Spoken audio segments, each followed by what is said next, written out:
ओडिशा रे भारत छाड़ आंदोलन किपरि होइतिला वर्णना कर। एई जो तीनोटी जिनस अच्छी पिला माने तीनोटी दीर्घ उत्तर मूलक प्रश्न असहयोग आंदोलन तापरे आईन अमान्य आंदोलन भारत छाड़ आंदोलन ये तीनटारू निहाती गोटे प्रश्न आसीबो। ठीक अच्छे 1942 मसीहा भारत छाड़ आंदोलन ओडिशा रे तीव्र रूप धारण करथिला। सहर ठारू आरंभ करी गाँ गंडा पर्यंत यह विद्रोहर बन्ही व्यापी जाइथिला। रेभेन्सा कॉलेज छात्र छात्री माने यही आंदोलन शुभ शंख फुंकी थे। रेभेन्सा कॉलेज छात्र माने छात्री नुहे छात्र माने तेणु यह परठारू अति व्यापक होता आंदोलन ओडिशा रे। यही कौन ना खैराडीही इरम धामनगर माथिली पापड़ाहांडी आदि स्थान में पुलिस निर्मम भाव में गुली चालना करथिला। विप्लव को दमन करने ब्रिटिश सरकार सक्षम होते यार रक्ताक्त अनुभूति ओडिया मानकर मानसपटू भूली जाई नाही। लिखिबो इंट्रोडक्शन तापर लिखिबो 1942 मसीहा अगस्ट 9 तारिख रे भारत वर्ष रे केमिति आरंभ हैला ये जो भारत छाड़ आंदोलन आ ओडिशा रे कांग्रेस नेता माने केमिति से नेता मानन को पुलिस गिरफ्त करनिथिला। भारत छाड़ आंदोलन शुभारंभ घटीला ओडिशा माटी रे। कटक रेभेन्सा कॉलेज फाटक आगे छात्र माने एक शोभा आयोजन भारत छाड़ आंदोलन एवं कांग्रेस नेता माननकु सहयोग प्रदान निमित्त निष्पत्ति नहीं। आओ सरकार कर्मचारी माननकु चाकरी छाड़ी आंदोलन रे जोग देवा पई छात्र नेता माने प्रवर्ताई थिले। सरकारी कर्मचारी को प्रवर्ताई थिले। ताले कौन हैला ना रेभेन्सा कॉलेज ऑफिस रो असबाब पत्र पोड़ी अभियोग पुलिस छात्र नेता सूरजमल साहा विभुदेन्दु मिश्र को गिरफ्त कर ब्रह्मपुर जेल को पठाइला। यहाँ प्रथम पॉइंट हूँ कौन ना रेभेन्सा कॉलेज रे छात्र आंदोलन बुझे केमती अग्नि संयोग करथिले कौन करथिले लिखिबो। तापरे गोपबंधु चौधरी और रमादेवी गिरफ प्रतिवाद रे उत्त्यक्त जनता बानर सेना सह मिसी अगस्ट 17 तारिख रे काईपड़ा गुलिकांड है काईपड़ा आंदोलन यहाँ गोटे सेकेंड पॉइंट। काईपड़ा आंदोलन होता काईपड़ा रे डाक घरे अग्नि संयोग करथिले। अवस्था को संभालिया 25 तारिख रे पुलिस डेपुटी सुपरिटेडेंट सेठारे पहुंचते। उपस्थित जनता को घोड़ेबा को जाई पुलिस फांका गुली चालना करथिला। इंद्रमणि त्रिपाठी वेणुधर दास आदि नेता को गिरफ्त कराइथिला। मात्र अन्नपूर्णा महाराणा सेठारे पहुंचवा पर लोक मैंने विपुल उत्साह रे पुलिस गिरफ्त करथिबा बंदी मानन को छाड़देवा पई दाबी करथिले। पुलिस बाध्य होई गुली चालना करथिले। फल 3 जण प्राण हराइथिले। पापड़ाहांडी 17 जण आहत होइथिले। तापरे जाजपुर अंचल देखिबा।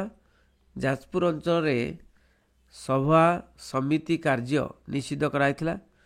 यह को अवमान करी 15,000 ऊर्ध्व लोक थाना एवं एसडीओ ऑफिस घेराव करथिले। फल बाध्य होई पुलिस टीयर गैस व्यवहार करथिले। कोठे जाजपुर अंचल कथा आलोचना करिवो। शेष रे अवस्था आयत्त होई पारथिला। एही समय बड़चना महांगा एरसमा आदि स्थान रे यह आंदोलन तीव्र रूप धारण करथिला।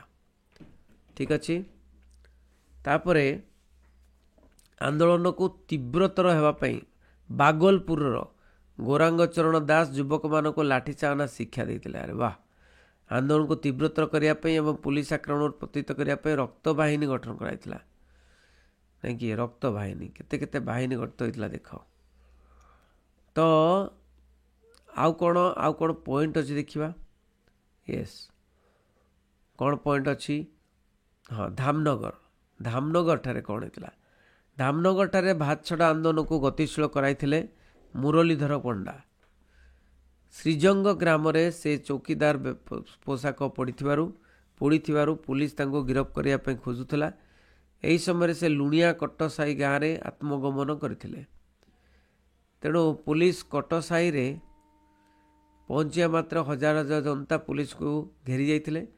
फल बाध्य होई पुलिस गुलीचालना करथिले। 11 जन व्यक्ति प्राण हराइथिले। शेष में मुरलीधर पंडा को पुलिस गिरफ्त करथिले।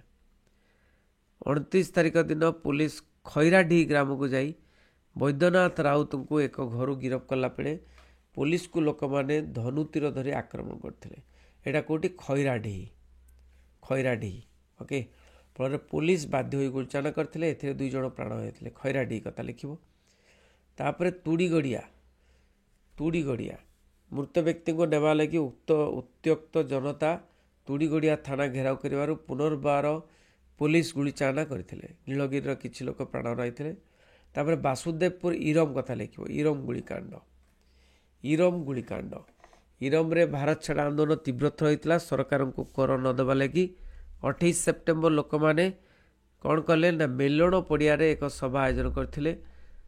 ତେଣୁ କମଳ ପ୍ରସାଦ କର ଏହି ସଭାରେ ସଭାପତିତ୍ୱ କରିଥିଲେ। ପଡ଼ିଆର ଅବାଳ ବୃଦ୍ଧ ବନିତା ବହୁ ସଂଖ୍ୟାରେ ଉପସ୍ଥିତ ଥିଲେ। ମାତ୍ର ସନ୍ଧ୍ୟା ପୂର୍ବରୁ ଡିଏସ୍ପି ସେଠାରେ ପହଞ୍ଚି ପୋଲିସ ବାହିନୀକୁ ଗୁଳି ଚଳାଇବାକୁ ନିର୍ଦ୍ଦେଶ ଦେଇଥିଲେ। ଏଥିରେ 29 ଜଣ ପ୍ରାଣ ହରାଇଥିଲେ, ମୃତ୍ୟୁବରଣ କରିଥିଲେ। 25 ଉର୍ଦ୍ଧ୍ୱ ବ୍ୟକ୍ତି ଆହତ ହୋଇଥିଲେ। ଏ ଘଟଣାକୁ ଦ୍ୱିତୀୟ ଜାଲିଆନାୱାଲାବାଗ ହତ୍ୟାକାଣ୍ଡ ବୋଲି କୁହାଯାଏ। ସେହିପରି ନିମାପଡ଼ାଠାରେ ସଭା କରାଯାଇ ସରକାରଙ୍କୁ ଖଜଣା ନ ଦେବା ପାଇଁ ସ୍ଥିର କରାଯାଇଥିଲା। ଏଠାରେ ଲୋକମାନେ ଜାତୀୟ ପତାକା ଉତ୍ତୋଳନ କରିବାକୁ ପୋଲିସ ସେମାନଙ୍କୁ ବାରଣ କରିଥିଲେ। କେଉଁଠି? ନିମାପଡ଼ା। ତାହେଲେ ୟାପରେ ନିମାପଡ଼ା କଥା ଲେଖିବ। ନିମାପଡ଼ା ଠିକ୍ ଅଛି। ଏଥିରେ ଲୋକମାନେ ଉତ୍ତ୍ୟକ୍ତ ହୋଇ ଥାନା ପୋଡ଼ି ଦେବାରୁ ପୋଲିସ ମଧ୍ୟ ଗୁଳି ଚଳାଇଥିଲେ।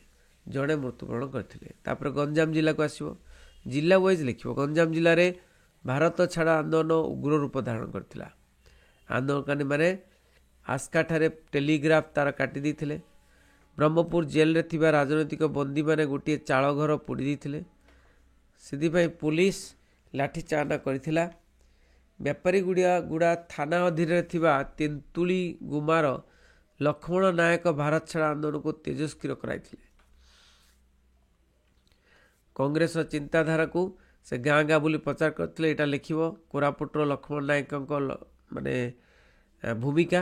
ଲକ୍ଷ୍ମଣ ନାୟକଙ୍କ ଭୂମିକା ଖାଲି ଏତିକି ଲେଖିଲେ ଚଳିବ। ସେ ମଧ୍ୟ ମଦ୍ୟପାନକୁ ବିରୋଧ କରି ମଦ ଗୁଡ଼ିକୁ ଲୋକଙ୍କ ସହାୟତାରେ ଭାଙ୍ଗି ଦେଇଥିଲେ। ଆଉ ମୈଥିଲି ଥାନା ଘେରାଉରେ ସେ ମୁଖ୍ୟ ଭୂମିକା ଗ୍ରହଣ କରିଥିଲେ। ପୋଲିସ ଗୁଳିରେ 5 ଜଣ ପ୍ରାଣ ହରାଇଥିଲେ ମଧ୍ୟ ଲୋକମାନେ ଅବରୋଧ କରି ରଖିଥିଲେ। ଏକ ମିଥ୍ୟା ଅଭିଯୋଗରେ ଲକ୍ଷ୍ମଣ ନାୟକଙ୍କୁ ଗିରଫ କରାଯାଇ ବ୍ରହ୍ମପୁର ଜେଲକୁ ପଠାଯାଇଥିଲା ଏବଂ 29 ମାର୍ଚ୍ଚରେ ତାଙ୍କୁ ଫାଶୀ ଦିଆଯାଇଥିଲା। କୋରାପୁଟର ପାପଡ଼ାହାଣ୍ଡି ଏଇଟା ଗୋଟେ ଲେଖିବ। ପାପଡ଼ାହାଣ୍ଡିଠାରେ ଆନ୍ଦୋଳନକାରୀମାନେ କୋରାପୁଟର ପାପଡ଼ାହାଣ୍ଡିଠାରେ ଆନ୍ଦୋଳନକାରୀମାନେ ଥାନା ପୋଲ ଧ୍ୱଂସ କରିବା ପାଇଁ ପ୍ରସ୍ତୁତ ହେଉଥିଲା ବେଳେ ଏହା ଜାଣିପାରି ପୋଲିସ ସେମାନଙ୍କ ଉପରକୁ ଗୁଳି ଚାଳନା କରିଥିଲା। ଫଳରେ 15 ଜଣ ଲୋକ ମୃତ୍ୟୁବରଣ କରିଥିଲେ। ତେଣୁ ଭାରତ ଛାଡ଼ ଆନ୍ଦୋଳନର ପ୍ରଭାବ ମଧ୍ୟ ପରିଲକ୍ଷିତ ହୋଇଥିଲା। ତାର ପ୍ରଭାବ କ'ଣ ପଡ଼ିଥିଲା? ଭାରତ ଛାଡ଼ ଆନ୍ଦୋଳନର ପ୍ରଭାବ ସମ୍ବଲପୁରଠାରେ ପଡ଼ିଥିଲା। ଲୋକମାନେ ହରତାଳ କରି ବ୍ରିଟିଶ ଶାସନକୁ ଅବମାନନା କରିଥିଲେ। ଛାତ୍ରମାନେ ଧର୍ମଘଟ କରି ଶିକ୍ଷା ଅନୁଷ୍ଠାନ ବନ୍ଦ କରିଦେଇଥିଲେ ଏବଂ ବିଦେଶୀ ଶାସନ କବଳରୁ ମୁକ୍ତି କରିବା ପାଇଁ ଲୋକମାନଙ୍କୁ ପ୍ରବର୍ତ୍ତାଇଥିଲେ। ତାହେଲେ ଏଇଟା କ'ଣ ଲେଖିବ ନା ସମ୍ବଲପୁରଠାରେ କ'ଣ ହେଇଥିଲା ଲେଖିବ। ଏହି ଆନ୍ଦୋଳନ ମଧ୍ୟ ତାଳଚେର ଆଉ ଅନ୍ୟାନ୍ୟ ଜାଗା ବୋଲି ଲେଖିବ। ଅନ୍ୟାନ୍ୟ ଜାଗା ତାଳଚେର, ଢେଙ୍କାନାଳ, ନୟାଗଡ଼ ଆଦି ଗଡ଼ଜାତ ଅଞ୍ଚଳରେ ପରିଲକ୍ଷିତ ହୋଇଥିଲା। ଆଉ ତାଳଚେରଠାରେ ପବିତ୍ର ମୋହନ ପ୍ରଧାନ ଏହାର ନେତୃତ୍ୱ ନେଇଥିଲେ। ନୟାଗଡ଼ର ନୂଆ ଗାଁଠାରେ ପୋଲିସ ଗୁଳିରେ କାଶୀ ଡାକୁଆ ମୃତ୍ୟୁବରଣ କରିଥିଲେ। କାର୍ଯ୍ୟପନ୍ଥା ଓଡ଼ିଶାରେ ଭାରତ ଛାଡ଼ ଆନ୍ଦୋଳନ ପାଇଁ ନିମ୍ନଲିଖିତ କାର୍ଯ୍ୟପନ୍ଥା ଗ୍ରହଣ କରାଯାଇଥିଲା। ଯେମିତିକି ଖଜଣା ନ ଦେବା, ଗୋଦାମ ଲୁଣ୍ଠନ କରିବା, ସରକାରୀ କର୍ମଚାରୀମାନଙ୍କୁ ଆନ୍ଦୋଳନରେ ଭାଗ ନେବା ପାଇଁ ପ୍ରବର୍ତ୍ତାଇବା, ଧର୍ମଘଟ ପାଳନ କରିବା, ପୋଲିସକୁ ରୋକିବା ପାଇଁ ଯୋଗାଯୋଗ ବିଚ୍ଛିନ୍ନ କରିବା, ପଞ୍ଚାୟତ ଗଠନ କରିବା, ଜଙ୍ଗଲ ଆଇନ ଉଲ୍ଲଂଘନ କରିବା, ସରକାରୀ ଆଇନ ଅମାନ୍ୟ କରିବା, ସରକାରୀ କର୍ମଚାରୀଙ୍କୁ ଖାଦ୍ୟ ଦ୍ରବ୍ୟ ଯୋଗାଣ ନିଷିଦ୍ଧ କରିବା। ଓଡ଼ିଶାରେ ଭାରତ ଛାଡ଼ ଆନ୍ଦୋଳନ ଉଗ୍ର ରୂପ ଧାରଣ କରିଥିଲା। ସହର, ମଫସଲ, ଆଦିବାସୀ ଅଞ୍ଚଳ ଓ ଗଡ଼ଜାତ ଅଞ୍ଚଳ ଲୋକମାନେ ସବୁଠାରୁ ଏହି ଆନ୍ଦୋଳନ ପ୍ରତି ଜନସମର୍ଥନ ମିଳିଥିଲା। ଇଂରେଜ ସରକାର ଦମନ ଲୀଳା ପ୍ରୟୋଗ କରି କଂଗ୍ରେସର ବିଶିଷ୍ଟ ନେତାମାନଙ୍କୁ ଗିରଫ କରି ଏହି ଆନ୍ଦୋଳନର ଅବସାନ ଘଟାଇଥିଲେ ମଧ୍ୟ 1944 ମସିହା ପର୍ଯ୍ୟନ୍ତ ଏହା ଓଡ଼ିଶାରେ ଧୀର ମନ୍ଥରରେ ଗତି କରି ଚାଲୁଥିଲା। ତେଣୁ ଓଡ଼ିଶାରେ जो भारत छाड़ आंदोलन विराट रूप नहीं नहीं आंदोलन अवसान पर लोक मानक मध्य सचेतनता जागी उठिला। तो पिला माने एठी माने ए भली इन कनक्लूजन इंट्रोडक्शन गोटे निहाती लिखिबो तापरे माने 7-8 पॉइंट कि 8-10 पॉइंट लिखिकी एक्सप्लेन करिवो। जदि पॉइंट गुडी को आसुनी ताले पैराग्राफ लिखिकी तुम निहाती 8-10 पैराग्राफ करिवो सर्वमोट जाफल कि निश्चय मार्क भल मिलिबो। Thank you very much. रहिली। वंदे उत्कल जननी।